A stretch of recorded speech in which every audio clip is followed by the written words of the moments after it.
자, 오늘은 로마서 강의 33번째 시간입니다. 우리가 읽은 5장 1절로 8절 말씀을 가지고 나는 환난이 이런 것인 줄 몰랐다.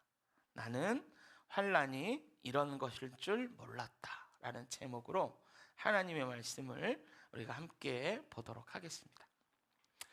우리나라에 매년은 아니고 한 5년마다 한 번씩 평균 수명이라는 걸 조사해서 발표하는 게 있어요.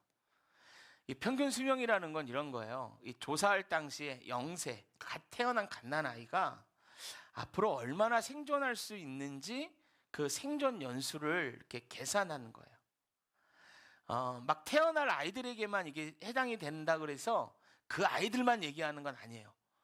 평균 수명이 늘어나면 그 다른 세대의 수명도 늘어난다라는 걸 이제 얘기를 하는 거예요.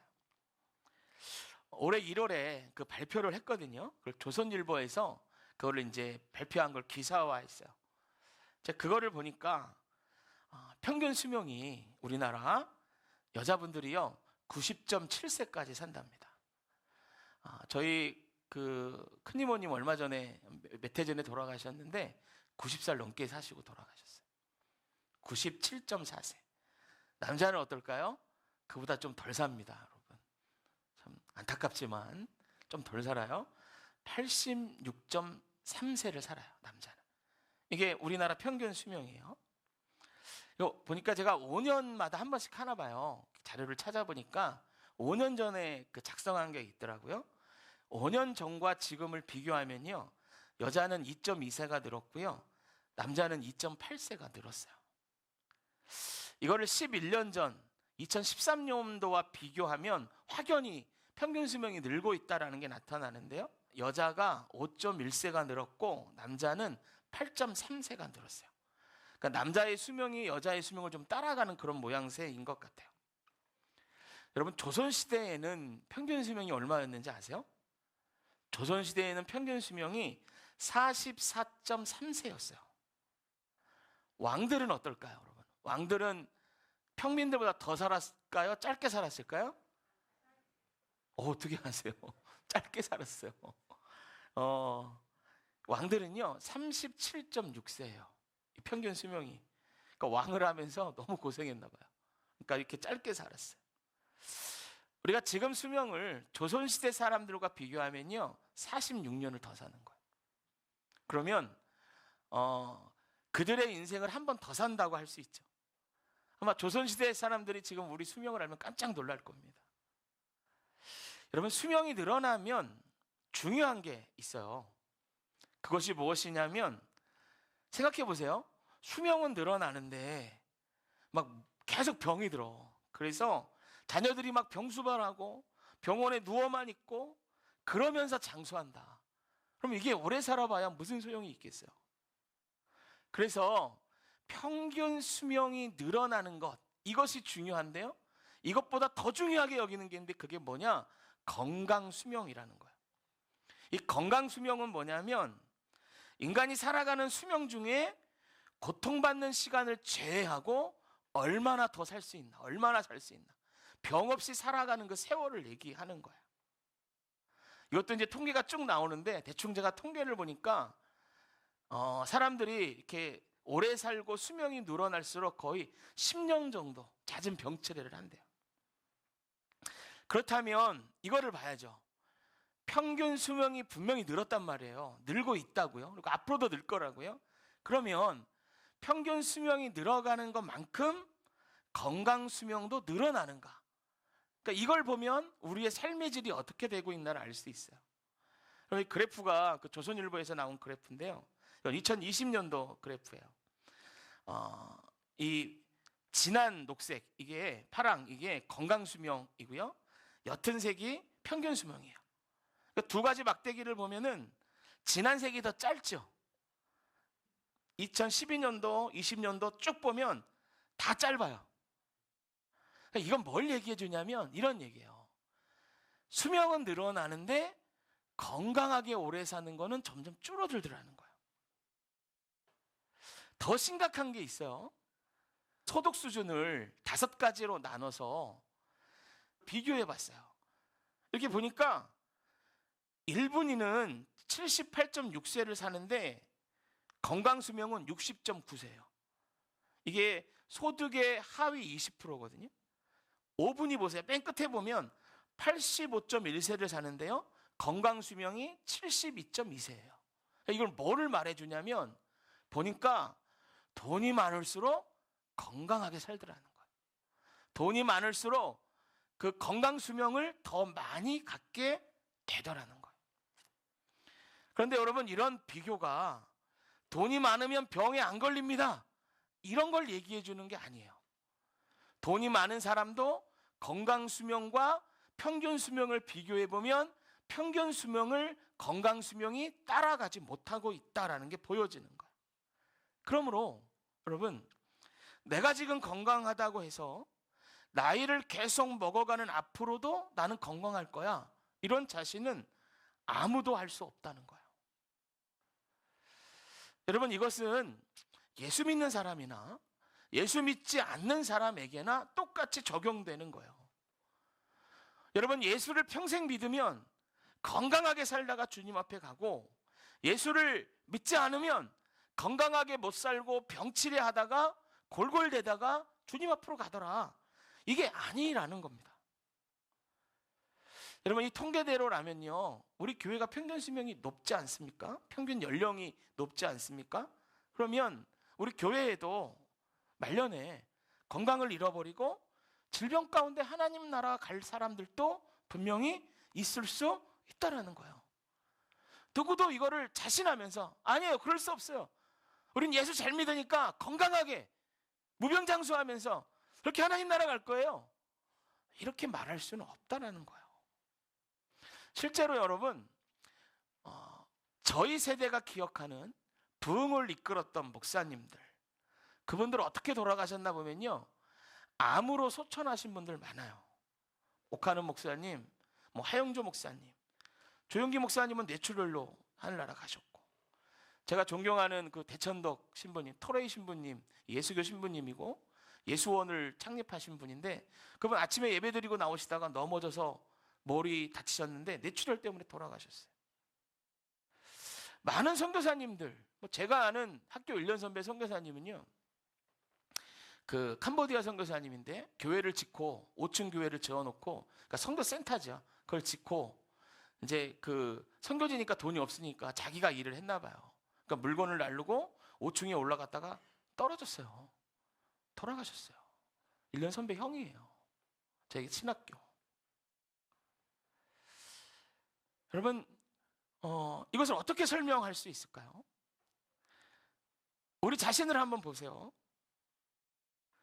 몸 한 군데 어디 안 아픈 곳이 없죠. 아마 나는 몸이 하나도 안 아파, 나는 건강해, 병이 없어, 이런 사람은 정말 손에 꼽을 거예요. 여러분, 저도 건강해 보이지만 당뇨가 있어 당뇨약 먹고 있거든요. 그리고 아침에 일어났는데 발이 좀 아프더라고요. 통풍이 왔다는 신호예요. 그럼 빨리 약을 먹어야 돼요. 그래서 아침에 약을 또 먹고 일어났어요. 먹고 나왔어요. 한 군데씩은 병들고 다 아파요. 그럼 앞으로 평균 수명은 더 늘 겁니다. 그런데 건강 수명은 따라가지 못해요. 그러니까 아픈 사람은 더 많아질 거예요. 그럼 몸이 아픈 것 이것뿐만이 아니죠. 어떤 일로 인하여 마음의 상처와 고통이 있을 수도 있고요.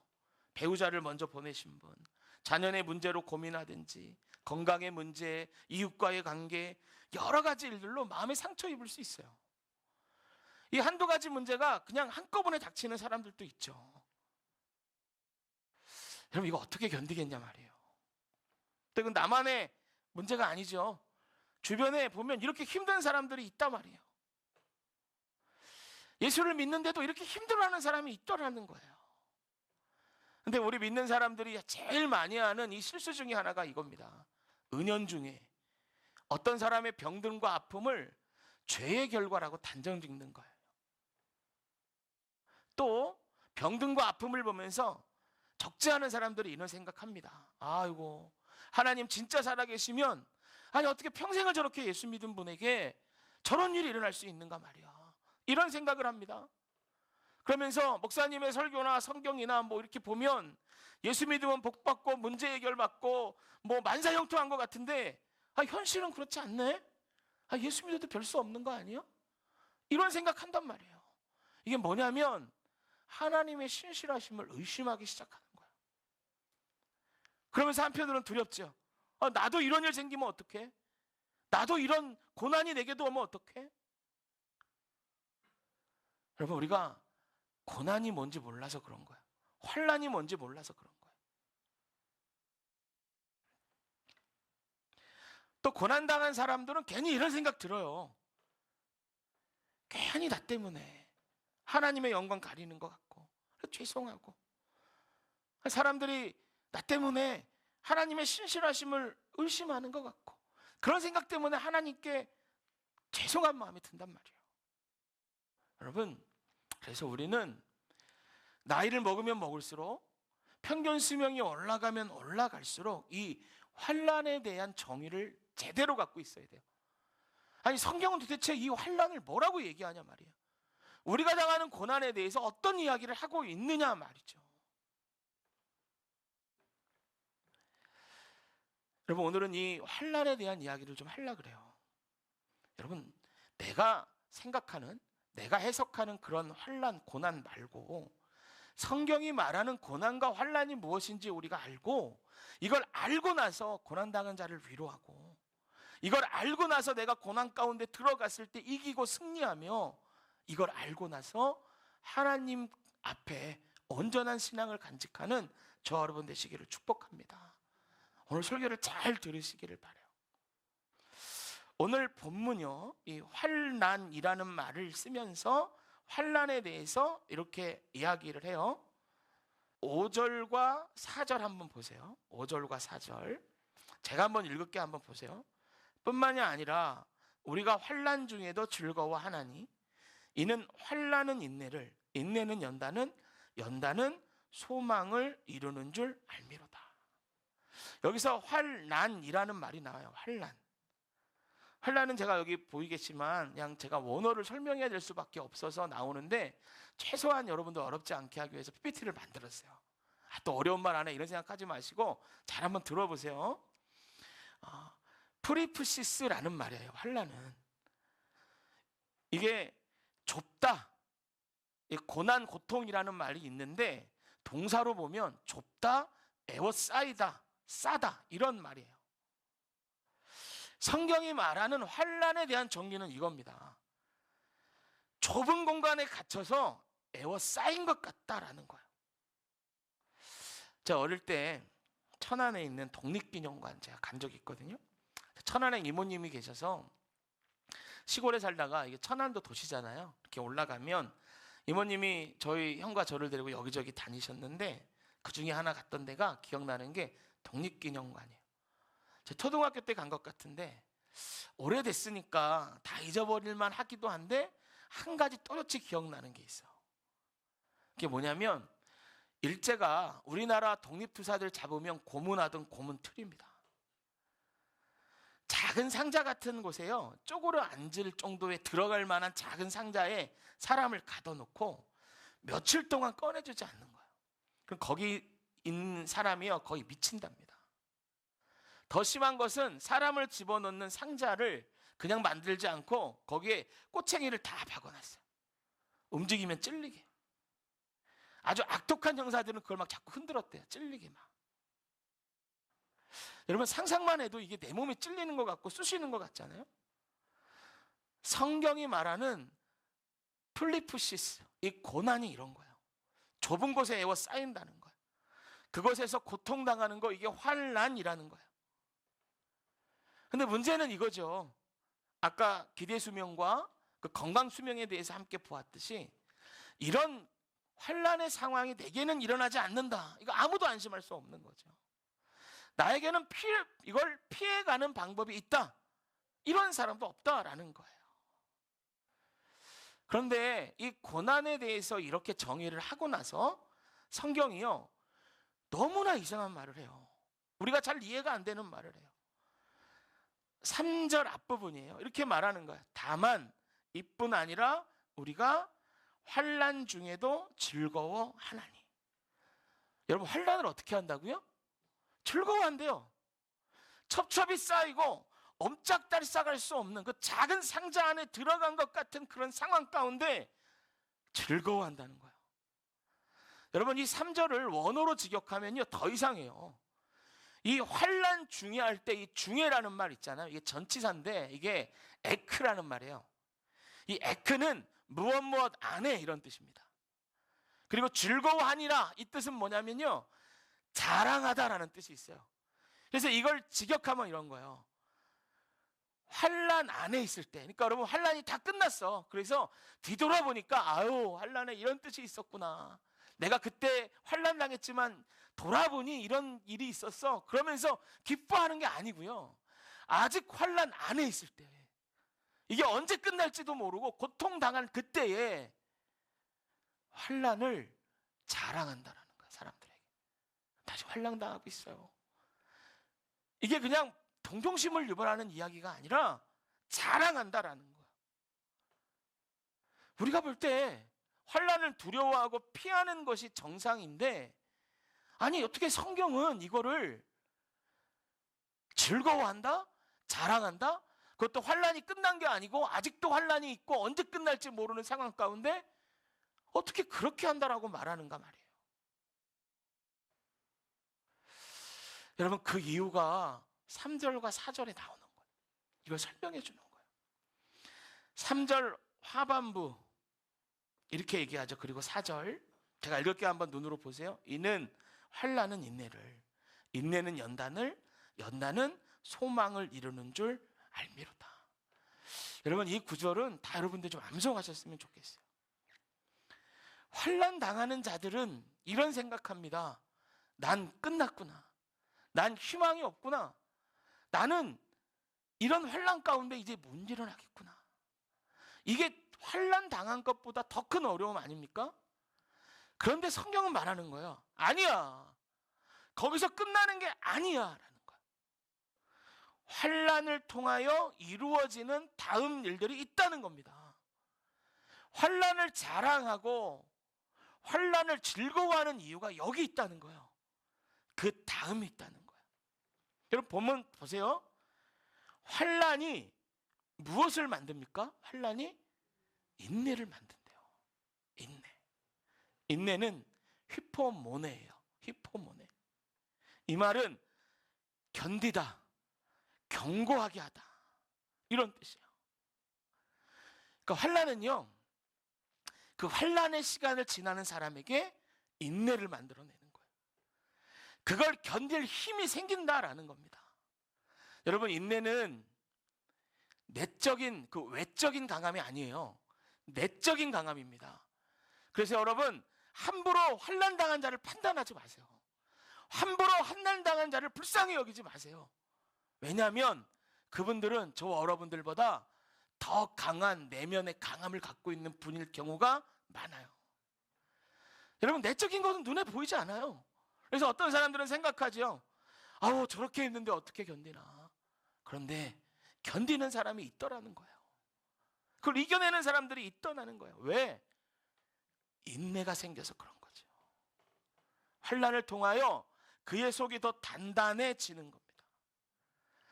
견고하게 돼요. 여러분, 이거 믿지 않는 사람 얘기하는 게 아니에요. 믿는 사람들 얘기하는 거 지금 다 저는. 뭐가 더 견고하게 되겠어요? 믿음이 견고해지는 거예요. 신앙이 견고해지는 거예요. 환난을 통하여 인내가 생기는 겁니다. 그러면 인내가 생기면 끝입니까? 아니죠. 인내 다음 단계가 있어요. 인내를 통하여 만들어지는 그 다음 단계는 연단입니다. 따라해 봅시다. 연단. 연단. 여러분, 이 연단이 무슨 뜻인가? 국어사전 찾아보니까 이렇게 돼 있어요. 쇠붙이를 불에 달군 후 두드려서 단단하게 함. 이게 연단이라고 되어 있어요. 원어로도 한번 볼까요? 원어로 연단은 도키메예요. 도키메. 이 뜻이 굉장히 심오하고 깊어요. 도키메가. 이거는 증명하다라는, 면면이 밝히다, 신뢰하거나 의지할 수 있는 것으로 드러난 자질, 인격, 이런 뜻이 있어요. 여러분, 고난을 통하여 그 사람이 연단된다라는 말은 뭐냐면 그 사람이 어떤 사람이었는지가 증명된다라는 거예요. 여러분, 그 사람이 어떤 사람이었는지 편안하고 즐겁고 은혜만 넘칠 때는 잘 모릅니다. 다 같은 수준인 것 같아요. 그런데 환난이 오고 고난이 올 때 비로소 그 사람이 어떤 사람인지 알게 되는 거야. 그래서 이거를요, 세번역 성경은요, 이 4절 있잖아요. 인내는 연단을, 이 부분을 이렇게 얘기했어요. 연단은 단련된 인격을 낳고. 그러니까 여러분, 고난을 통하여 인격이 성숙해진다라는 거예요. 여러분, 환난 속에서도 하나님의 말씀과 예수님을 믿는 믿음을 잃지 않고 끝까지 하나님을 붙잡고 나가면 그 환난은 우리의 인격을 성숙하게 만들어 준다라는 것입니다. 그러니까 여러분, 환난은 우리의 인격을 조각하는 조각도인 거예요. 여러분, 칼로 자르고 깎아내는데 어떻게 안 아플 수 있겠어요? 아플 수밖에 없어요. 그래서 우리가 연단되는 거예요. 그럼 여러분, 연단 다음에는 무엇이 나오는가? 4절 보세요. 연단은 소망을 이루는 줄 알미로다. 할렐루야. 여러분, 이 문장의 구조를 보면 3절과 4절이 계속 꼬리에 꼬리를 무는 듯한 이야기를 하잖아요. 환난은 인내를, 인내는 연단을, 연단은 소망을 이루는 줄 알미로다. 이렇게 하면서 3절과 4절에 꼬리에 꼬리를 무는 이야기가 계속 나와요. 그런데 소망에 대하여 기록할 때는 그냥 소망을 이렇게 하지 않았어요. 뭐라고 했어요? 이루는 줄 알미로다. 할렐루야. 여러분, 이건 마치 이렇게 쓴 거예요. 환난이라는 열차를 타고 있어요, 우리가. 그리고 우리 인생에서 환난이라는 열차를 타고 어떠한 목적지를 가는 거예요. 그러면 그 목적지를 가는 동안 여러 역을 거쳐요. 그 거치는 역이 인내의 역도 거치고 연단의 역도 거쳐요. 그런데 결국 도착하는 목적지가 있어요. 그게 어디냐? 소망인 거예요. 할렐루야. 결국은 소망이에요, 소망. 그래서 그냥 소망이라고 하지 않고 연단은 소망을 이루는 줄 알미로다는 거예요. 마치 이렇게 쓴 거예요. 드디어 소망에 도착하였습니다. 이렇게 쓴 거예요, 여러분. 그럼 이 소망의 뜻이 뭔가? 국어사전의 소망은 이런 겁니다. 어떤 일을 바람, 또는 그 바라는 것. 이게 소망이에요. 근데 헬라어 원문에는 이 소망이라고 번역된 이 말이요, 헬라어 엘피스인데 어떤 대상을 바라고 의지하는 거예요, 소망이. 그럼 그 어떤 대상이 누구겠어요? 하나님이죠. 하나님을 바라고 의지하는 게 소망이에요. 그래서 이렇게 환난 열차를 타고 출발해서 인내의 역을 거쳐서 연단이라는 역을 거쳐 마침내 도착하는 것이 소망인데, 그 소망은 뭐냐? 하나님을 더 강하게 붙잡고 하나님을 더 바라게 되고 하나님을 의지하게 되더라는 거예요. 여러분, 성경의 모든 위인들은요, 다 이런 과정을 거쳤어요. 그래서 견고하게 되고 인격이 성숙하게 되어 마침내 하나님을 바라보게 된 사람들이 다 성경의 위인들이에요. 욥기 23장에 보면 환난당한 사람 욥의 고백이 나와요. 자, 제가 이거 읽어드릴 테니까 읽을 때 여러분은 생각해 보세요. 욥이 지금 환난 열차를 탔습니다. 그러면 욥은 어느 역에 와 있나? 여러분 생각해 보세요. 생각하면서 보세요. 그런데 내가 앞으로도 가도 그가 아니 계시고, 여기서 그는 하나님이에요. 뒤로 가도 보이지 아니하며 그가 왼쪽에서 일하시나 내가 만날 수 없고 그가 오른쪽으로 돌이키시나 배울 수 없구나. 욥이 지금 환난 당하고 있어요. 환난 열차를 탔단 말이에요. 어느 역에 있겠어요, 여러분? 인내나 연단의 역에 지금 있겠죠, 그죠? 그 역에서 지금 고백한 거 아닙니까? 여러분, 이 역을 거치는 그에게 이제 10절에 가면 그가 이렇게 고백해요. 자, 이거는 어떤 역에서 나오는 고백인가 한번 보세요. 그러나 내가 가는 길을 그가 아시나니 그가 나를 단련한 후에는 내가 순금같이 되어 나오리라. 할렐루야. 욥이 지금 어느 역에 도착했어요? 소망의 역에 도착했죠. 여러분, 연단과 인내를 거쳐서 소망의 역까지 왔단 말이에요. 거기에서 결론이 났어요. 아, 그가 나를 연단하시는구나. 내가 순금같이 나오는구나. 그게 결론되었단 말이에요. 여러분, 여기서 순금, 예전엔 성경에는 정금이라고 그랬잖아요. 정금은 금을 캐면 거기에 불순물이 있거든요. 그걸 제거하려면, 정금을 만들려면, 지금은 그렇지 않을지 모르지만 옛날에는 용광로에 7번을 넣었다 뺐대요. 한 번 넣을 때 불순물이 사라지고, 2번 넣을 때 더 많이 사라지고, 그렇게 7번을 용광로에 넣으면 마침내 순금, 순수한 금만 남게 되는 거예요. 어떻게 용광로에 들어가는데 안 아플 수 있겠어요? 어떻게 고통이 없을 수 있겠어요? 그러나 이 환난 열차가 지나고 지나 소망의 역을 도착하고 보니, 아, 내가 정금같이 나오겠구나. 하나님이 나를 정금으로 만드셨구나. 그걸 마주하게 되더라는 거예요. 다윗을 보시면 다윗이 시편 119편에 고난에 대해서 이렇게 말했어요. 이것도 어느 역인지 한번 보세요. 제가 읽을 테니까. 고난당한 것이 내게 유익이라. 이로 인하여 내가 주의 율례를 배우게 되었나이다. 어디에 도착했어요? 소망의 역에 도착했죠. 여러분, 고난당하고 보니 내가 이 고난당하며 인내와 연단을 거쳐보니 이게 유익이라는 걸 알았어. 어디에서? 소망의 역에서. 뒤돌아보니 내가 하나님의 법을 배우게 됐다라는 거예요. 여러분, 바울에게는 육체의 가시라고 불릴 만큼 힘들고 어렵고 아픈 병이 있었어요. 그 병이 얼마나 힘들고 고통스러웠던지 고쳐달라고 3번이나 기도했어요. 바울 같은 사람은요, 밥 먹으면 기도했던 사람이에요. 근데 정확히 횟수를 말해. 나 3번 기도했다. 이거 얘기해 주는 거예요. 우리로 치면 40일 금식 기도 3번 한 것 같은 거예요. 그럼 어떻게 이거 잊어버려요? 평생 기억하잖아요. 그러니까 바울의 머릿속에 평생 기억될 만한 그 심정과 열정과 끈기로 3번을 기도했다는 거예요. 목숨 걸고 기도한 거죠. 그랬더니 하나님이 응답하셨는데요, 이렇게 응답하셨어요. 내 은혜가 내게 족하다. 뭐예요? 고쳐준다는 거, 안 고쳐준다는 거예요? 안 고쳐준다는 거예요, 여러분. 거절하신 거예요. 기억하십시오. 하나님은 우리 기도를 거절할 수도 있는 분이에요. 거절할 수 있는 분이에요. 그런데 우리라면 아프고 힘들고 내가 더 고난 속에 들어가고 원망되고 좌절되고 이럴 텐데 바울은 그렇지 않았어요. 고린도후서 12장 9절 이렇게 말합니다. 나에게 이르시기를 내 은혜가 내게 족하도다.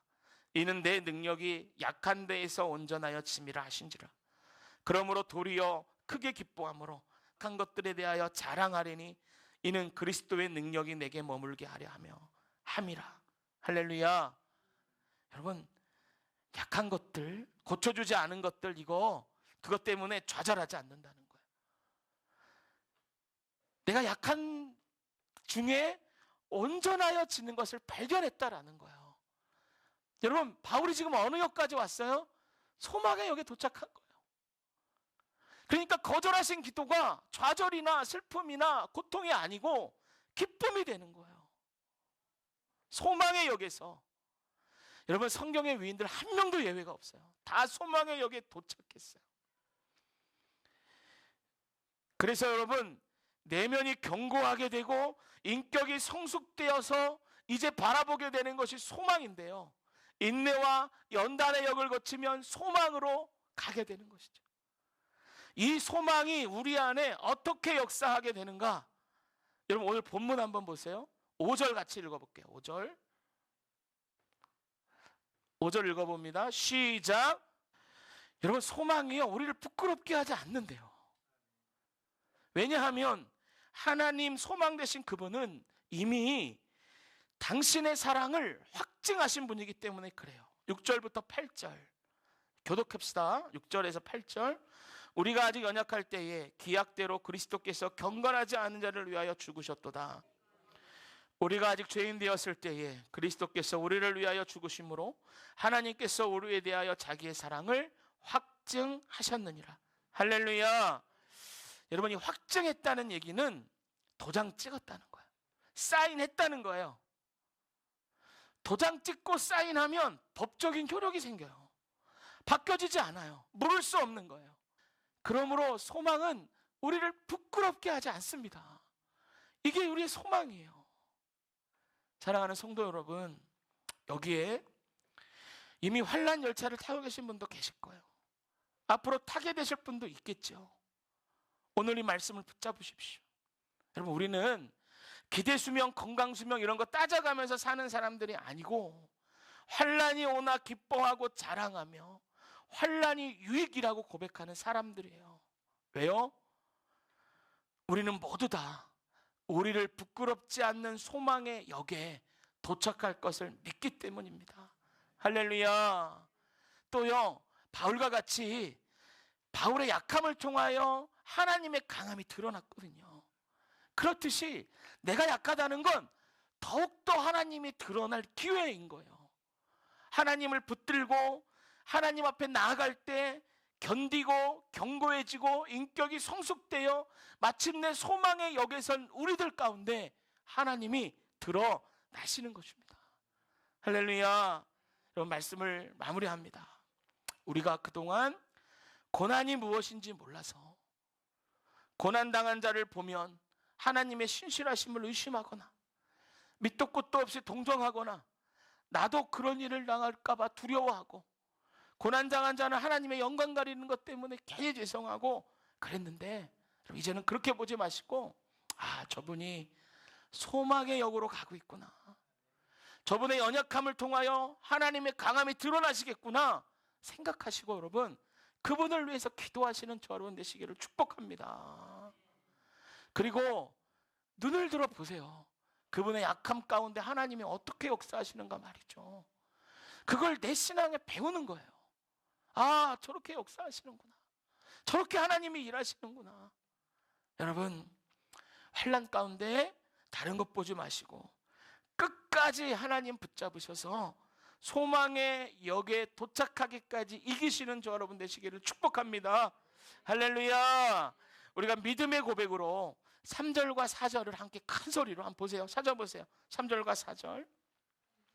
이 구절을 큰 소리로 믿음의 고백으로 함께 선포하고 내 영혼 가운데 선포하는 거야. 오늘 말씀 마칩니다.